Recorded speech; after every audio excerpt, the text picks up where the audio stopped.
आज की वीडियो में हम बात करने वाले हैं साइकिल ग्रुप एंड कुछ एग्जांपल्स हैं एंड हम उसके बाद कुछ प्रॉपर्टी डिस्कस करेंगे और रिमेनिंग पोर्शन हम नेक्स्ट वीडियो में लेके आएंगे। सबसे पहले बात करते हैं यहाँ पे साइकिल ग्रुप। तो साइकिल ग्रुप जैसे नाम में लिखा हुआ है साइकिलिक मीन्स एक टाइम के बाद क्या होने वाला है, एलिमेंट रिपीट होने वाले हैं, एक साइकिल बनने वाला है, that is called the cyclic group. यदि हम इसको प्रॉपर डेफिनेशन में समझे, A group G is said to be cyclic if there exists an element A belongs to G such that every element of G is of the form of A की power n where n is an integer। Means यदि हमारे पास कोई group G है, इसका हर एक element x belongs to G, हर एक element को हम कैसे लिखते हैं, A की पावर n की फॉर्म में लिख दें। और जो n हमारे पास क्या है, इंटीजर है, मीन्स वो प्लस भी हो सकता है माइनस भी हो सकता है। ठीक है, that is called the cyclic group and A is called the generator. As called the generator. Simple सी बात है, किसी भी पूरे के पूरे ग्रुप को यदि हम सिंगल एलिमेंट से जनरेट कर सकते हैं तो वो ग्रुप हमारे पास साइक्लिक बन जाता है। एंड यदि हम किसी ग्रुप साइकिल ग्रुप को लिखते हैं तो कैसे लिखते हैं, ए स्क्वायर ए क्यूब। यदि इसका ऑर्डर n है तो हम इस तरह रिप्रेजेंट भी करते हैं। मीन्स ये फर्स्ट एलिमेंट है, सेकंड एलिमेंट हमने ए को ही 2 बार ऑपरेट किया, थर्ड एलिमेंट हमने ए को 3 बार ऑपरेट किया। मीन्स ये एलिमेंट हमारे पास अभी तक रिपीट नहीं हुआ है।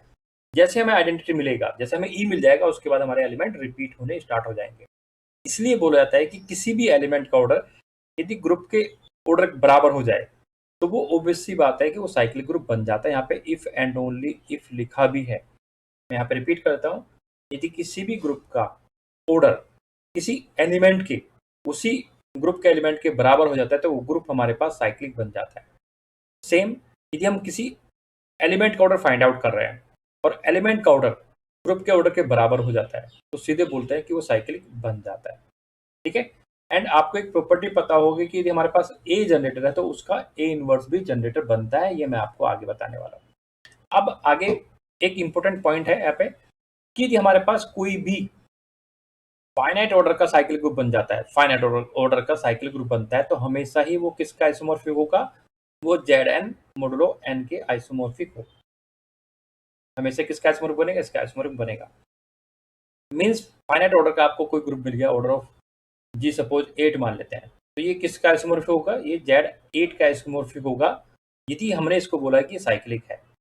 ठीक है, मीन्स किसी भी फाइनाइट ऑर्डर का साइक्लिक ग्रुप आपको उसकी प्रॉपर्टी के बारे में जानना है तो आप जेड एन के बारे में जान लेंगे तो उसके बारे में आप सीधे से बता सकते हो, क्योंकि जेड हम जेड एन को हम अच्छे से पढ़ते हैं। ठीक है, मीन्स यदि कोई ऑर्डर साइक्लिक ग्रुप ऑर्डर 12 का है तो आपको सिंपल जेड 12 के बारे में जानना है। इसका मीन्स इसके पास जनरेटर कितने हैं, इसके सेल्फ इनवर्स एलिमेंट कितने हैं, जो भी सब ग्रुप्स कितने हैं, मीन्स जो भी प्रॉपर्टी यहाँ पे आप वेरीफाई करोगे वो इसके लिए भी वेरीफाई हो जाएगा।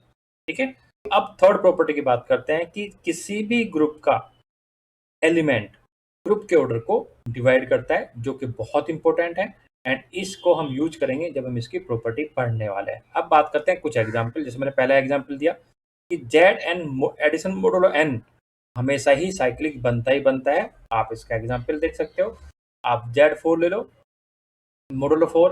यदि हम यहाँ पे 1 की बात करते हैं तो 1 हमारे पास एक ऐसा एलिमेंट है जो सबको बना देता है। 1 + 1 2 बना देगा एंड यहाँ पे मैं लिख देता हूँ ऊपर 1 + 1 + 1 3 एंड 1 + 1 + 1 कितना हो जाएगा, आप बताओ जल्दी से। 1 + 1 + 1 = 4 = 0।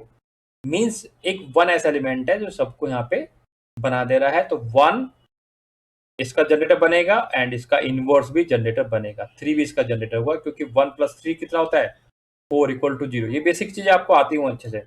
Means a + a inverse = e। तो हमारे पास यहाँ पे 1 और 3 इसके जनरेटर हैं, जो हम आगे फॉर्मूला बताएंगे 5 4 5n। मीन्स जनरेटर कितने होते हैं, 5n होते हैं, जो 2 के बराबर होगा। ये आगे मैंने प्रॉपर्टी लिखा हुआ है।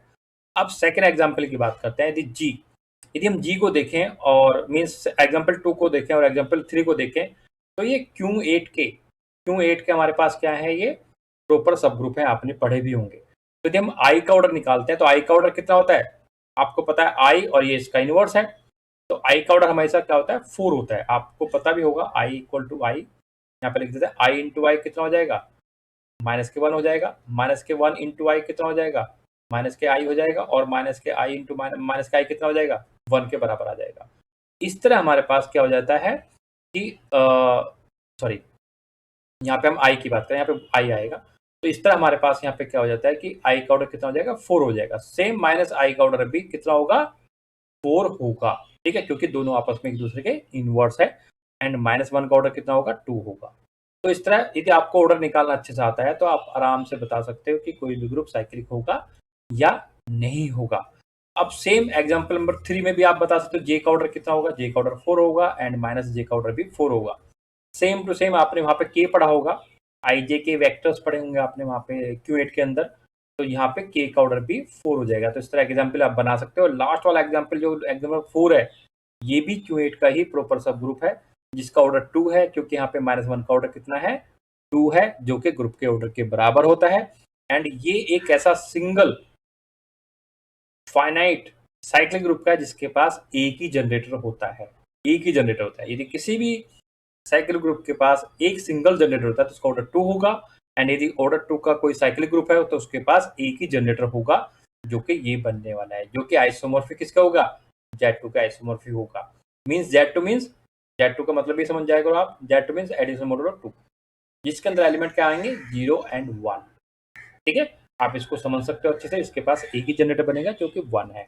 अब बात करते हैं कुछ प्रॉपर्टी जो इंपॉर्टेंट भी है, हमने यहाँ पे कुछ ही प्रॉपर्टी रखे हैं, बाकी प्रॉपर्टी हम अगले वीडियो में लेके आएंगे। अब यदि पहली प्रॉपर्टी की बात करते हैं, ये आपको ऑब्वियसली बात है, सबको पता होगा कि साइक्लिक है तो एबिलियन होगा ही होगा, क्योंकि ये आपने वेन डायग्राम से बनाया भी होगा।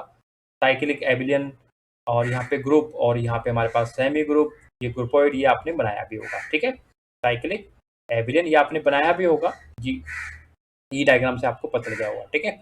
अब बात करते हैं सेकंड प्रॉपर्टी, एवरी सब group of cyclic group is cyclic. ये भी कंडीशन होल्ड होती है कि कुछ रिजल्ट ऐसे हैं जिनको हम बार बार पढ़ते हैं तो उनको वेरीफाई नहीं करते, इतने अच्छे से याद हो जाते हैं, ठीक है। तो यदि कोई हमारे पास साइक्लिक ग्रुप है, आप जेडएम का केस ले सकते हैं, वहाँ पे जितने भी इसके सब ग्रुप बनेंगे सारे के सारे साइक्लिक होंगे, आप इसको वेरीफाई भी कर सकते हो। बट यहाँ पे एवरी लिखा हुआ है, तो एवरी वाले केस में वेरीफाई नहीं करते हैं। जब भी हमें मीन्स एवरी बोला जाता है तो हमें मीन्स सपोज जो हमें एग्जाम्पल पता है वहाँ पे वो कंडीशन होल्ड हो रही हो, बाकी पे नहीं होल्ड हो रही हो, तो हम एवरी वाले केस में कभी भी एग्जाम्पल से वेरीफाई नहीं करते हैं। बट यहाँ पे मैंने आपको बताया रिजल्ट, ये ओबीसी बात है, ये आपको पता होंगे, इनको याद रखना इतना डिफिकल्ट नहीं है, ठीक है। हम यहाँ पे प्रूफ तो कर नहीं रहे हैं, ठीक है। यदि हम ए की बात करते हैं तो ए जनरेटर, तो ए इनवर्स भी जनरेटर को मैंने अभी आपको बताया, इसी से बोला जाता है कि किसी भी साइक्लिक ग्रुप जी के पास जो नंबर ऑफ जनरेटर होता है, नंबर ऑफ जनरेटर जो होते हैं वो हमारे पास कैसे होते हैं, हमेशा इवन होते हैं, इवन होते हैं, क्योंकि पेयर की फॉर्म में मिलते हैं। एंड ये किसके बराबर होता है, ये 5n के बराबर होता है, जो हमारे पास ये प्रॉपर्टी भी है। एंड 5n भी हमेशा क्या होता है, 5n भी हमेशा इवन होता है, जो हमने पिछले क्वेश्चन में यहाँ पे अप्लाई करके देखा था। यहाँ पे Z4 हमने लिया था, तो Z4 में यहाँ पे हमारे पास कितने आए थे, Z4 के पास जनरेटर कितने होंगे, 5 4 कितना होता है, 2 होता है। तो यहाँ पे इसके पास जनरेटर कितने थे, 1 और 3, ये हमारे पास 2 जनरेटर बने थे जब हमने Z4 को किया था अभी, ठीक है। तो यहाँ से आपको अच्छे से याद हो गया होगा कि किसी भी साइक्लिक ग्रुप के पास नंबर ऑफ जनरेटर इवन होते हैं एंड वो 5n के बराबर होते हैं, यदि वो ग्रुप कैसा है, फाइनाइट है, ठीक है। Every order of a cyclic group is equal to order of its generator, ये मैंने आपको बता दिया। Every order of a cyclic group is equal to order of generator, generator है, और ये तभी हम इसको साइक्लिक भी बोल रहे हैं, ये मैंने आपको पीछे समझाया भी है, ठीक है। If a finite group is of order n contain an element of order n, then the group must be cyclic. ये मैं आपको समझा चुका हूँ पीछे, ये मैंने आपको बता दिया। कुछ प्रॉपर्टी यहाँ पे रिपीट हो रही है कि फाइनाइट ग्रुप ऑर्डर n का है तो उसके पास एलिमेंट का ऑर्डर भी n होगा, और एलिमेंट का ऑर्डर n है तो ग्रुप का ऑर्डर भी n होगा, यदि आप उसको साइक्लिक बोल रहे हो, या फिर आपको मेंशन किया हुआ है कि किसी ग्रुप का ऑर्डर n है और आपने दिखा दिया, आपने शो कर दिया कि ऑर्डर ऑफ n है, देन ये इंप्लाई करता है कि साइक्लिक होगा। और यदि आपको पता चल गया कि मीन्स किसी भी एलिमेंट का ऑर्डर n के बराबर है तो g का ऑर्डर भी n के बराबर होगा, यदि आपको साइक्लिक दिया हुआ है और एक जनरेटर है तब, ठीक है। तो कुछ रिजल्ट आपको ऐसे हैं जो आपको यहाँ पे पहले से पता होंगे, कुछ ऐसे रिजल्ट हैं जो आपको नहीं पता होंगे, ठीक है। यदि हम 6 प्रॉपर्टी की बात करते हैं,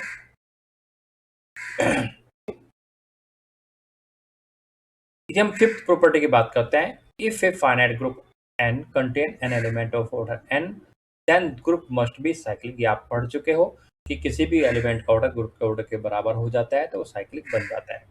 अब 6th प्रॉपर्टी की बात करते हैं, every group of prime order is cyclic. ये इंपॉर्टेंट है कि प्राइम है तो साइक्लिक होगा, क्योंकि आपको पता है कि किसी भी एलिमेंट का ऑर्डर ग्रुप के ऑर्डर को डिवाइड करता है। और यदि मैं ऑर्डर ऑफ जी कोई प्राइम ले लेता हूँ, तो आप मुझे बताओ कि इसके पास कितने एलिमेंट के ऑर्डर होंगे। 1 ऑर्डर का होगा एलिमेंट। सिंपल सी बात है ना कि ऑर्डर यदि हमारे पास कोई ग्रुप हमारे पास प्राइम ऑर्डर का है तो उसके पास जो एलिमेंट बनेगा, एलिमेंट के जो ऑर्डर होंगे वो क्या क्या पॉसिबिलिटी है, 1 होगा या 11 होगा। अब 1 किसका होता है, 1 तो ई के एलिमेंट का हो सकता है, वो है ई। ओनली एलिमेंट ई है जिसका ऑर्डर हमारे पास क्या होता है, 1 होता है। तो बाकी के यहाँ पे बाकी के एलिमेंट कितने होंगे, ऑर्डर ऑर्डर कितने होंगे, ऑर्डर 11 के होंगे। ठीक है, और ऑर्डर 11 के कितने एलिमेंट आएंगे, टी माइनस के 1 मीन्स 10 एलिमेंट यहाँ पे जनरेटर बनने वाले हैं। और सबका ऑर्डर कितना होगा, ऑर्डर 11 के बराबर होगा, क्योंकि उसके पास कोई एलिमेंट ही नहीं है उसके अलावा। ठीक है, इसलिए बोला जाता है कि जब भी कोई प्राइम ऑर्डर का ग्रुप होता है तो हमेशा ही साइक्लिक बन जाता है, क्योंकि उसके पास डिवाइजर ही नहीं है। आज डिवाइजर नहीं है तो या तो ई होगा या सारे सारे एलिमेंट ग्रुप के ऑर्डर के बराबर होंगे। इसी केस में यहाँ पे जब हम 5n लगाते हैं तो यहाँ पे क्या बन जाता है, 5n किसके बराबर हो जाएगा, n-1 के बराबर हो जाएगा, क्योंकि n हमारे पास यहाँ पे क्या है, प्राइम है। n क्या हमारे पास प्राइम है। ठीक है, अब 7th प्रॉपर्टी की बात करते हैं। Every infinite cyclic group has exactly 2 generator. ये आपको पता है कि यदि कोई भी हमारे पास इनफाइनाइट साइक्लिक ग्रुप बनता है तो हमेशा ही वो Z+ के आइसोमॉर्फिक होता है। Z+ एक सिंगल इनफाइनाइट ग्रुप है जिसके पास 2 जनरेट होता है, +1 और -1। ये आप सभी को मालूम भी होगा, नहीं मालूम है तो आप उसको वेरीफाई भी कर सकते हो। ये प्रूफ है पहले से ही कि यदि कोई इनफाइनाइट साइक्लिक ग्रुप है तो Z+ के आइसोमॉर्फिक होगा जिसके बाद 2 जनरेट होता है, 1 और -1। ठीक है, इसका डिटेल में आप देख सकते हो, वीडियो में कराया गया है कि 1 और -1 कैसे जनरेटर बनते हैं। यदि आपको कभी भी आपको बोला गया है कि कोई भी इनफाइनाइट साइक्लिक ग्रुप है तो उसके पास हमेशा ही 2 जनरेटर होंगे, ये बात आप समझ जाना। उसके पास हमेशा क्या होंगे, 2 जनरेटर होंगे। अब जो 8 प्रॉपर्टी मैं आपको बता चुका हूँ कि number of generator off any cyclic group, वो भी फाइनाइट, क्योंकि यहाँ पे फाइनाइट लिखा हुआ है स्पेशली, ध्यान रखना। ये छोटे-छोटे कीवर्ड्स है जो आपको फोकस करने हैं। फाइनल वाले केस में क्या हो जाएगा, 5n के बराबर हो जाएगा। ठीक है, आप इसके लिए आप इनको वेरीफाई कर सकते हो। कुछ काउंटर एग्जाम्पल लेके Z12 आप ले लो, Z15 आप ले लो, Z6 आप ले सकते हो, Z5 भी आप ले सकते हो, Z11 आप ले सकते हो। मीन्स ये फाइनाइट ग्रुप्स हैं, इनके जनरेटर आप निकाल के देखोगे तो आपको समझ में आएगा कि यहाँ पे हम 5n अप्लाई कर रहे हैं। एंड आइलर 5 फंक्शन हमेशा इवन होता है, इसलिए साइक्लिक ग्रुप के पास जनरेटर भी हमेशा इवन होते हैं। आप ऐसे भी समझ सकते हो, या फिर जनरेटर हमेशा पेयर की फॉर्म में मिलते हैं। ए है तो ए इनवर्स भी जनरेटर होगा ही होगा। एक ऐसा सिंगल एक ऑर्डर 2 का ग्रुप है जिसके पास ओनली 1 जनरेटर होता है, बाकी सभी के पास क्या होगा, क्या होंगे हमेशा, बाकी सबके पास क्या होंगे, हमेशा ही इवन नंबर ऑफ जनरेटर्स होंगे जो हमेशा एक से ज़्यादा होंगे। आई होप आज का वीडियो आपको पसंद आया होगा। बाकी के जो रिजल्ट्स हैं हमारे पास हैं, या जो कुछ थ्योरम्स हैं, उनको हम अगले वीडियो में लेके आएंगे। तब तक वीडियो को लाइक करें, चैनल को सब्सक्राइब करें एंड अपना ध्यान रखें। Take care.